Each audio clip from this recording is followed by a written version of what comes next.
Shalom, ketenangan untuk mendengarkan suara Tuhan. Yesaya pasal ke-32 ayat 17, di mana ada kebenaran, di situ akan tumbuh damai sejahtera. Dan akibat kebenaran ialah ketenangan dan ketentraman untuk selama-lamanya. Syarat apa saja yang diperlukan dan harus dipenuhi apabila seseorang mau belajar untuk mendengarkan suara Tuhan? Yang pertama adalah perhatian yang tidak terbagi, alias fokus. Pikiran kita harus tertuju kepada Tuhan Yesus, bukan kepada hal-hal yang lain. Yang kedua adalah memiliki kerendahan hati. Saudara, kita mau belajar dari kebenaran-kebenaran firman Tuhan, bukan doktrin-doktrin agamawi. Yang ketiga adalah waktu untuk menanti-nantikan Tuhan di dalam ketekunan. Dan yang terakhir adalah ketenangan.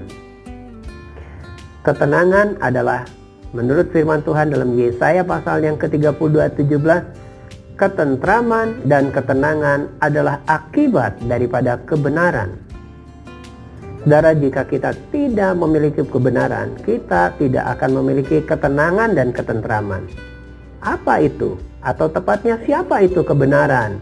Kebenaran itu adalah Yesus Kristus sendiri.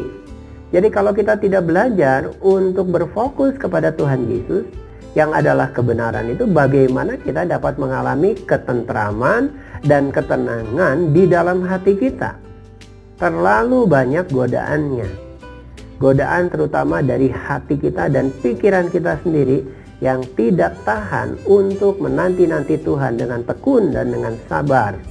Kita cenderung untuk mengambil langkah kita sendiri dan kita mengandalkan orang lain di dalam kehidupan kita. Jauh dari sifat untuk mau mengandalkan Tuhan jikalau kita belum berfokus pada Tuhan Yesus. Tapi saya sadar ketika kita belajar untuk fokus hanya kepada Tuhan Yesus, maka Tuhan Yesus sendiri yang akan menolong kita supaya kita mempunyai kebenaran di dalam kehidupan kita. Karena akibat dari kebenaran muncul ketenangan. Dan ketenangan itu adalah syarat. Salah satu syarat yang dibutuhkan oleh seseorang supaya dia bisa belajar mendengarkan suara Tuhan. Saudara, tidak ada yang kebetulan.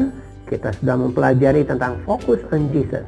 Yang saya tahu, yang saya pahami dan saya mengerti bahwa dengan berfokus pada Tuhan Yesus, kita memiliki ketenangan sehingga kita bisa mendengarkan suara Tuhan yang adalah gembala kita. Sudahkah saudara memiliki ketenangan di dalam hatimu karena kebenaran yang engkau yakini? Tuhan Yesus memberkati.